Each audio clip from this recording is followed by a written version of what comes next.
So, Laura, you and I can disagree on, this individual in particular. I'm not here to really advocate for one person. That needs to happen in court. When we were in El Salvador, we had the opportunity to meet with the U.S. Embassy and officials in the embassy to advocate for Kilmar Abrego Garcia. All right, just when you thought things couldn't get much worse for the Democrats who went down to El Salvador, now they are facing the real backlash as to what exactly they were trying to get done in El Salvador. I mean, you guys are not even going to believe some of the contradictions and some of the things these members of Congress are now saying, even though they were saying something else down in El Salvador. Let's dig into this. What process do you think is still due an individual who two courts found had reasonable belief to believe he had an affiliation with MS-13, who his wife initially said had scratched her and caused a bruising on her body? What process would make you feel like the Constitution and our framers' understanding of it would be fulfilled? So, Laura, you and I can disagree on, this individual in particular. I'm not here to really advocate for one person. That needs to happen in court. No evidence has actually ever been presented. You went to El Salvador. Now you're saying it's not about him? Of course it's about him. Due process. You went to El Salvador for a political stunt, and now you're saying it's not about him. It is about this case. Laura, it is about the rule of law. This is a bipartisan issue. It transcends partisan politics. That's why a conservative-leaning Supreme Court has said that Donald Trump must facilitate the return of this individual. This is very dangerous. We are turning into an authoritarian country, and there are Americans from all across the political spectrum who are deeply concerned about this. Now, it's just kind of odd. She went on Fox News and said, "I'm not here to advocate for one person." Yet, in her own video, she literally says, "We are here to advocate for Mr. Kilmar." Hi everyone, this is Congresswoman Yasamin, and sorry, I have some huge news about our advocacy in El Salvador. I just got back to Phoenix, but when we were in El Salvador, we had the opportunity to meet with the U.S. Embassy and officials in the embassy to advocate for Kilmar Abrego Garcia, for Andre Hernandez Romero, and for the hundreds of Venezuelan migrants who are illegally imprisoned in El Salvador. We just learned that as a result of our advocacy, for the first time, the U.S. Embassy has inquired with President Bukele's administration about the hundreds of Venezuelans who are in the country and in prison. This is really, really good news. This is an important step in our fight for due process and in our fight to make sure that Donald Trump follows the Supreme Court decision to return Mr. Garcia to the United States. We will keep fighting as someone who represents a very diverse district in Phoenix, Arizona. Now, I do find it rather interesting in her own video. At the beginning, she talks about advocacy and Kilmar, and at the very end, she even talks about the return of Mr. Kilmar. And remember, on Fox News, she said, "Well, I'm not here to represent just one person," and that is why we are all very confused and scratching our heads and asking, well, then why did you go down to El Salvador? You guys can make your own decisions down in the comments. This is her own video, by the way. There is no reason to believe if they advocate and request the return of Abrego Garcia to the United States that it will happen. The El Salvadoran government's under contractual obligation with them. They are paying for his retention. All they have to do is request him to be coming home. And as Congressman Garcia said, there is no reason to believe after our briefing with the ambassador at the U.S. Embassy in El Salvador that the U.S. government has taken any action to facilitate his return home. Now, I hate to do this, but I'm doing it to protect you guys. Right now, there are no quotes of Maxine Waters saying, "I will not leave El Salvador unless Mr. Kilmar Abrego is released from prison." That quote is circulating independent media in the conservative space. I have been following this story every single day, minute, and hour. I went through all of her statements, all of her videos. I used AI, Grok, GPT, absolutely nothing. There's no evidence of her saying that. Maybe some implication, but just be careful. Stick to the fact that she's from Oregon, went to a different country to represent a quote-unquote Maryland man, and that is sufficient. All right, but if he's, I will just say this on the show and you can come back. Just wait, take a breath. If he comes back, let's say he is undeported, and the Democrats happy about that. If he's undeported, he will be deported from the United States. That will make you miserable, correct? That'll set off a whole new firestorm, Laura, because what you care about is an illegal immigrant's situation, rights to be here ad infinitum.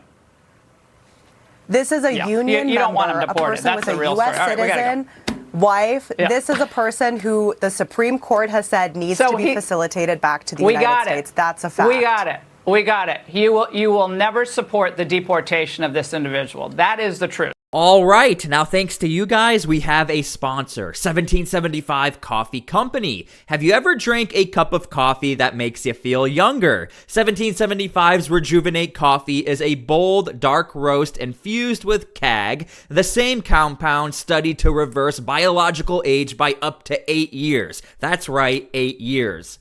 It fuels your cells, sharpens your mind, and supports long-term strength, all without popping a cabinet full of supplements or drinking swamp water in a bottle. This isn't lab junk, no mystery blends, just real, single-origin, small-batch coffee roasted weekly with one powerful, proven ingredient.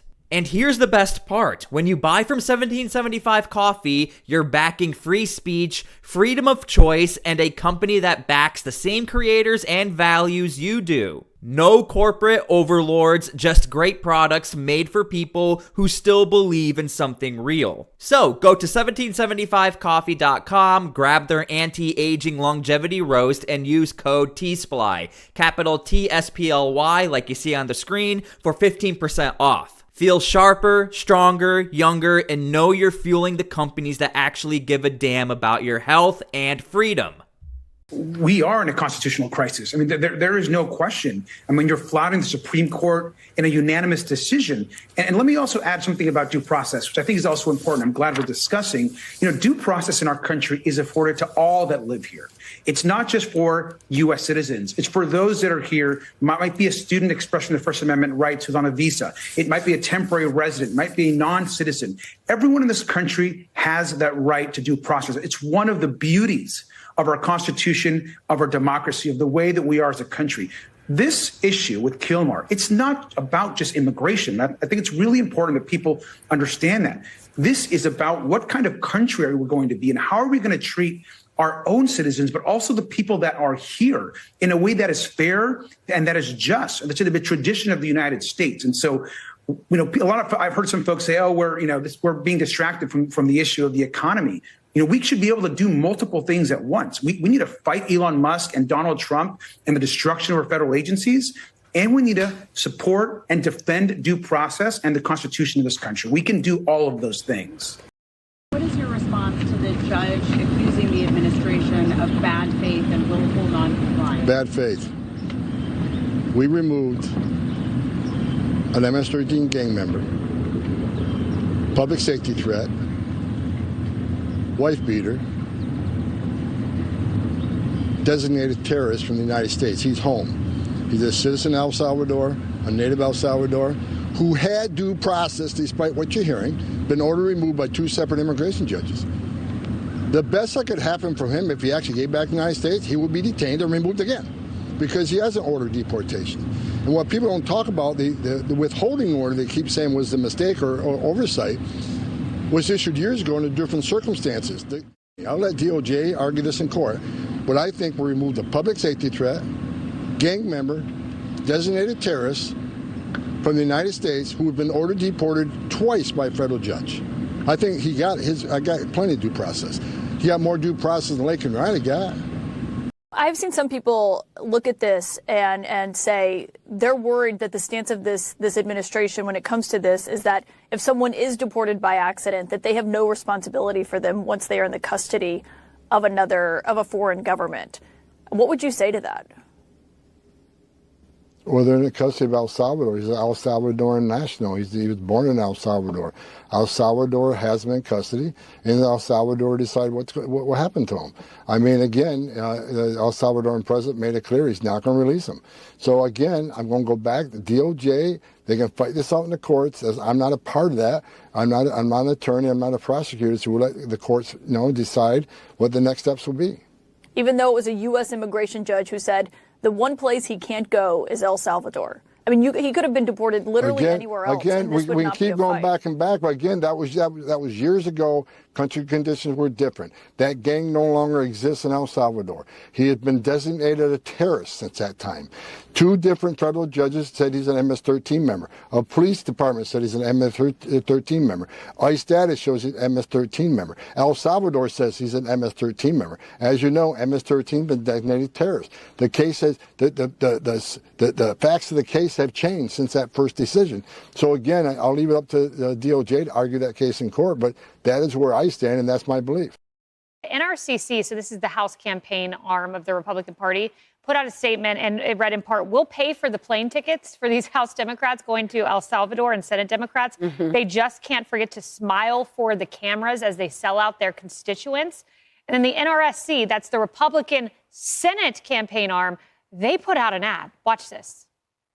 Welcome to El Salvador, home to breathtaking sunsets, world-class surf breaks, and gangbanger Kilmer Abrego Garcia. So what are you waiting for, Senate Democrats? Join your colleagues and step into the rhythm of rescue today.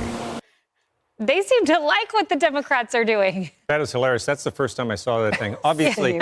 NRCC, so this is the government here in El Salvador turned down the request that came through the embassy. So the embassy made the request for us to be able to see Mr. Garcia, and that was rejected.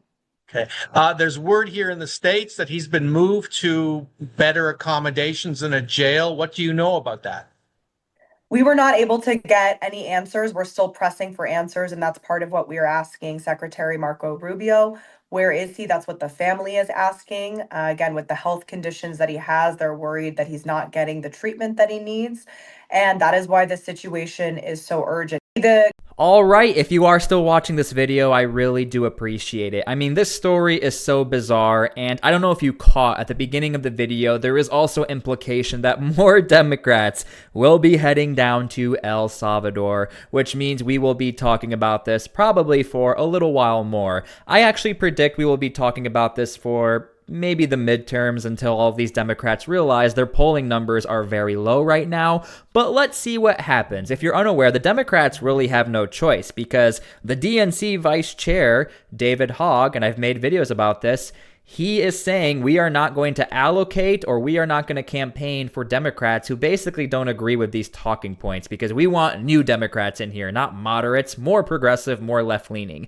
Anyway, thank you guys for everything. Make sure you guys go check out the sponsor, go get some awesome coffee. Thank you, God bless, and we'll see you all later.